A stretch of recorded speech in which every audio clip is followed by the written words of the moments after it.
दुख भरी कहानी बूढ़े की। एक बूढ़ा था, उसके दो बेटे थे। प्यार से वह छोटे को चुटकू, अब बड़े को बुड़कू कहता था। दोनों बड़े आलसी और निकम्मे थे। अपनी पत्नियों के साथ निठल्ले बैठे रहते, लेकिन बूढ़े के काम में हाथ न बटाते। छोटा लड़का बड़े पर काम का दबाव डालता और बड़ा छोटे पर। अपने बेटों की लड़ाई देख बूढ़ा बहुत दुखी था। गांव वालों ने उसे समझाया, दोनों को खेत बांट दो। अपना अपना पेट भरने के लिए उन्हें अवश्य मेहनत करनी पड़ेगी। बूढ़े ने वैसा ही किया। उसके पास एक बड़ा खेत था, उसने आधा आधा दोनों को बांट दिया। अब उनके आगे परिश्रम करने के अलावा कोई चारा न था। बूढ़ा एक महीने चुटकू के साथ खाना खाता और एक महीने बड़कू के साथ। थोड़े दिन वे अपने बूढ़े पिता को खाना खिलाते रहे, परंतु कुछ दिनों बाद खाना परोसते समय उनकी पत्नियां नाक सिकोड़ती और कहती, ऐसे कब तक खिलाएंगे इस बूढ़े को। दिन भर बैठा बैठा खाड़ तोड़ता है और रोटियां जम करता है। बहुओं के तानों को सुनने के अलावा बूढ़े के पास और कोई चारा भी तो न था। वह चुप रहकर सब सहता। एक दिन दोपहर हो गई, किसी ने उसे खाना नहीं दिया। वह भूख से बिलबिलाता हुआ बोला, खाना दे दो बहू, आज खाना नहीं बचा है, शाम को खा लेना। बहू का ऐसा रूखा जवाब सुनकर वह दूसरी बहू के पास गया। उससे खाना मांगा तो वह बोली, इस महीने बड़ी के साथ खा रहे हो, मेरी बारी तो अगले महीने आएगी। बूढ़े ने घर छोड़ने का फैसला कर लिया। गांव के कुएं पर जाकर उसने पेट भर पानी पिया और डंडा टिकाता हुआ दूसरे गांव चला गया। लोगों का छोटा मोटा काम करके वह पेट भरने लगा। धीरे धीरे एक वर्ष बीत गया। उसे अपने बेटों का हाल जानने की उत्सुकता हुई तो वह फोन अपने गांव आ गया। बूढ़े को इतने दिनों बाद देखकर उसके बेटों और बहुओं को आश्चर्य हुआ।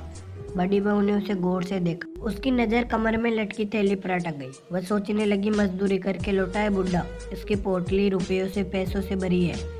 झट घूंघट काट आगे बढ़कर बोली, कहाँ चले गए थे पिताजी? आइए बैठिए, भोजन कर लीजिए।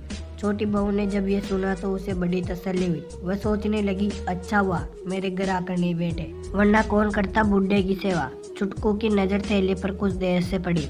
उसने ये बात अपनी पत्नी को बताई और बोला, देख कल पिताजी को अपने घर बुला लाना, प्रेम से उनका दिल जीतने की कोशिश करना, वरना बड़कू बहुत चालाक है, उसकी पत्नी भी बहुत चतुर है, पूरी थैलियां जम कर जाएंगे वे दोनों। छुटकू बड़कू वे दोनों बूढ़े की सेवा करने लगे। दोनों बहुएं खाने पीने का ध्यान रखने लगी। बूढ़ा उस थैली को कभी अपनी कमर से अलग न करता, सोते समय भी अपने तन से चिपकाए रखता। उसके बेटे और बहू की नजर उस पोटली पर अटकी रहती। एक दिन बूढ़े की मृत्यु हो गई। छुटकू और बड़कू को पिता की मौत का गम नहीं था, परंतु दोनों को थैली खोलने की बड़ी जल्दी थी, जो मर्त बूढ़े की कमर से बंधी थी। बड़कू ने थैली खोलनी चाहिए, छुटकू बिगड़ पड़ा। दोनों थैली पर अलग अलग हक जताने लगे। गांव वाले शोर सुनकर आ गए। उन्होंने उन्हें लड़ने से रोका और कहा कि थैली के धन को तुम दोनों आधा आधा बांट लो, लड़ क्यों रहे हो। गांव के सरपंच ने थैली को खोला तो सभी दंग रह गए। उसमें मिट्टी, कंकड़, पत्थर के छोटे छोटे टुकड़े पड़े थे। छुटकू, बड़कू एवं उनकी पत्नियां गांव वालों के सामने मुंह लटकाए खड़े थे और मैं भरे उन कंकड़ पत्थरों को देख रहे थे। सरपंच बोला, मूर्खो, तुम्हारा पिता एक अच्छा इंसान था, परंतु तुम्हारे दुर्व्यवहार ने उसे ये कपट भरी थैली बांधने को मजबूर कर दिया।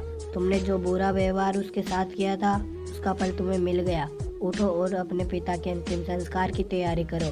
दोस्तों, अगर आपको वीडियो पसंद आई हो तो वीडियो को लाइक कर देना और चैनल पर नए हो तो चैनल को सब्सक्राइब कर बेल आइकन प्रेस कर देना। Thank you for watching.